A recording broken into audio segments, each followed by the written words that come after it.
The story begins in the open grasslands of Africa, where a hunter had been sitting for a long time aiming at a lioness while her innocent cub was wandering some distance away. And as the lioness ran toward her cub to protect it, the hunter shot her dead, and the tiny lion cub was captured and sent away for a circus. Then our focus shifts to a girl named Alma who loved classical music and wanted to participate in a philharmonic orchestra competition, which was a goal she had worked tirelessly for over 10 years to achieve. But suddenly, she receives news that her grandfather has passed away. So Alma, who had grown up with her grandfather on his private island for years, departs for Canada as her parents had already passed away. And when Alma reaches her grandfather's magical tree, she finds his well-wishers paying their tributes. And there, she meets Joe, who was her grandfather's close friend and her godfather. And Joe takes Alma to her grandfather's house, which was built right in the middle of the island, where Alma becomes immersed in her grandfather's memories while looking at his things and photographs. Until Joe tells her that her grandfather recorded something for her and hands her a camera, saying she should stay there for a few days. But Alma replies that she must return tomorrow because the competition is starting soon. And that night, Alma listens to her grandfather's recorded message, which is filled with love and peace, as he tells her he loves her very much and will always be with her, before showing her a female wolf who had become his close friend. And hearing this message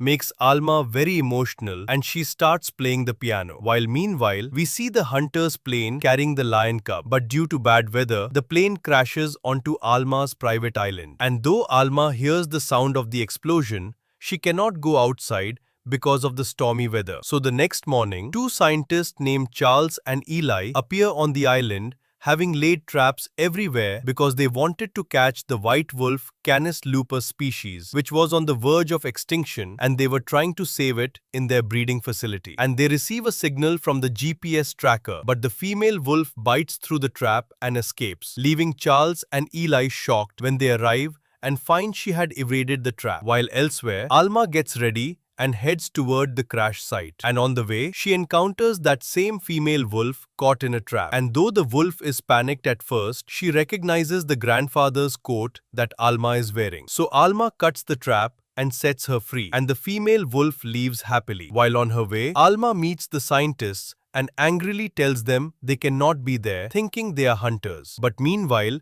the lion cub had survived the plane crash and was stuck in a tree before falling into a nest. And just as Alma arrives, the cub suddenly falls right into her lap. And seeing the innocent creature all alone, Alma brings him to her house. At which point, the mother wolf also brings her pup to Alma's house because it was tries to call Joe, but cannot get a signal. However, by chance, Joe arrives there himself because he had forgotten to give her the walkie-talkie last time. And when Alma shows him the wolf pup and the lion cub, Joe panics and says that the forest rangers will soon come to take them before he leaves the premises. And meanwhile, the forest rangers reach Alma and explain that the pilot from the plane crash was injured but is now recovering. But they mention that a lion cub being transported for a circus was on that same plane and has not been found yet. So Alma remains silent and says nothing about the cub because her grandfather had led a movement against the cruelty animals face in circuses, and she did not want this innocent creature to go through that same pain. And the rangers assume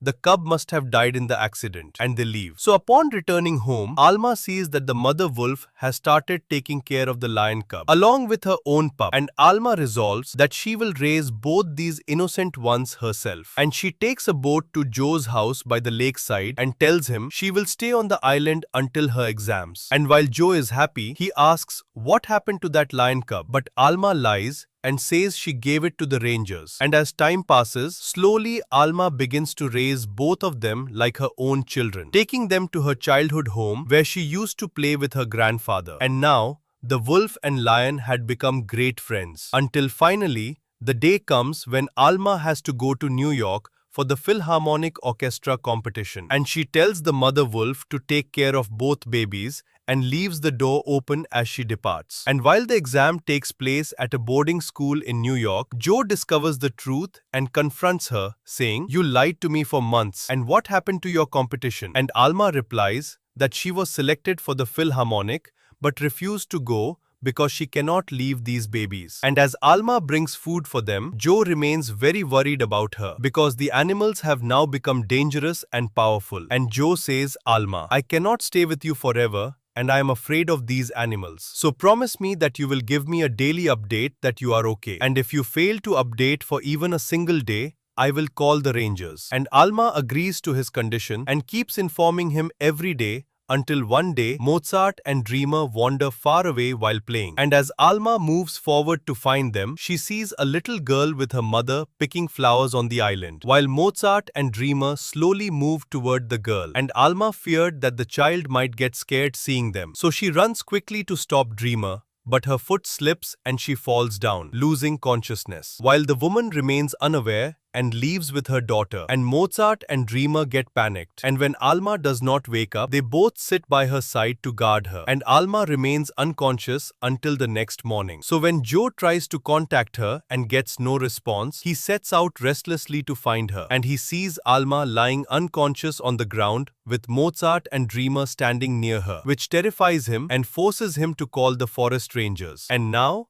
Alma is in the hospital where her condition was critical after being unconscious all night. But the doctors reassure Joe, saying, do not worry, it was the body heat Alma received from these animals that saved her life. And the forest rangers had captured Dreamer and Mozart. Eli arrives there and takes Mozart to his facility. There, the female wolf recognizes her son and takes him with her. Seeing this, Eli and Charles become happy. At the same time, the circus owner Alan arrives with his son Rafa. He has come to take Dreamer for the circus. When Dreamer sees Alan, he roars loudly in anger. Alan understands that he will have to train him. He takes Dreamer to the circus. Rafa notices that Dreamer is extremely restless. He plays classical music for him because Rafa also likes classical music. For a few moments, Dreamer becomes calm. But then, Alan arrives there. He begins to train Dreamer forcefully by giving him drugs and beating him so that he can perform in the circus show. Rafa becomes frightened after seeing all this. Meanwhile, Alma regains consciousness. When she does not find Dreamer and Mozart near her, she breaks down. She feels that all of this happened because of her mistake. She goes to the forest rangers with Joe. There they are told that both animals have been sent to their rightful place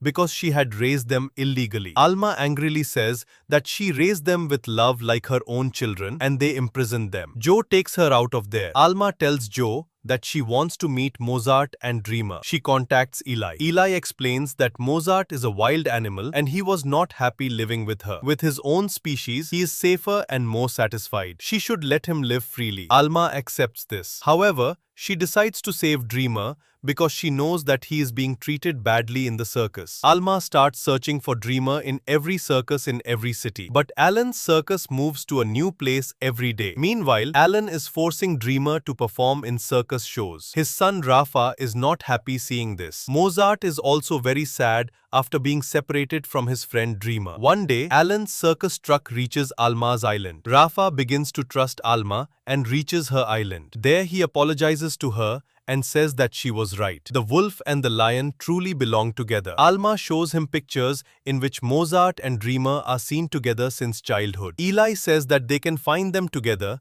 because Mozart still has his GPS collar. Meanwhile, Mozart and Dreamer are moving toward Alma's island. On the way, they pass through a town. When they feel hungry, they enter a shop. A guard sees them and both run away from there. The people in the town become frightened after seeing a lion and a wolf roaming freely. The police are informed. Some police officers begin searching for Mozart and Dreamer in the forest. Alan is also searching for Dreamer in the same forest with his son Rafa. Suddenly, he sees them. Alan aims a tranquilizer gun at Dreamer, but Mozart sees this and jumps on Alan. The shot hits Mozart. Rafa gets scared, but he gathers courage and immediately gives Mozart the antidote and keeps Mozart's tracker with him. Alan gets injured. Mozart's condition starts to improve. At the same time, Alma and Eli follow Mozart's tracker and reach a bar as the tracker was now with Rafa. He questions Alan about Mozart. Alan lies. We got this tracker on the way. Alma and Eli leave disappointed. But Rafa wanted to save Dreamer. He makes an excuse to go to the washroom and comes out and says to Ellie, I can help you. He takes them to the place where Alan knocked Mozart unconscious. He shows the tranquilizer plug. Alma is convinced he's around here. Alma plays classical music in the car. Hearing a voice, Dreamer comes to the road. Alma is happy to see him. Dreamer takes Alma to Mozart, who was hiding in her childhood play cabin. Alma's eyes become moist. Eli says, "We can't take them openly from here. The police are nearby and have orders to kill these animals." Then Ellen comes there. He pulls a gun on everyone. He says to Rafa, "I am doing all this for you so that your future will be better." Rafa cries, "Nahi, Dad. I don't want this. You hurt animals and I don't like that at all." Alan realizes his mistake. He leaves with Rafa. Then the police starts reaching there. Alma says to Ellie, "You will meet me at the magical tree near the house. I will come there," and she leaves to save Dreamer. Alma cleverly evades the police and leads Dreamer and Mozart to the magical tree through an intelligence tunnel built by her grandfather. But only then the police reaches there. Dreamer flees to the forest to distract the police. Alma becomes very sad and returns to her home by water with Mozart. Then the gunshots are heard. Everyone thinks the police killed Dreamer. But suddenly, the Dreamer comes out of the forest safely. He saved his life by dodging the police. Tears of happiness well up in Alma's eyes. Joey and Ellie were also watching all this, standing far away. Both of them are also very happy as Allama has saved both their children. It is then shown that Allama organizes a spectacular music program where a large number of people gather. She proves to everyone that animals of two different species can live together peacefully in a relaxed and loving environment. This story is not only about animals, but also about our relationships, love, and responsibility. Never give up, because true love and strong will can overcome every obstacle. Mozart and Dreamer are now not just friends but family. They play together, jump, and share happiness. Seeing their innocent faces puts a smile on everyone's face. Alma looks at the camera and says, "If you like our story, then subscribe this channel. Don't forget to like the video. If you want to see more such amazing stories, then click on the end screen and watch the next video."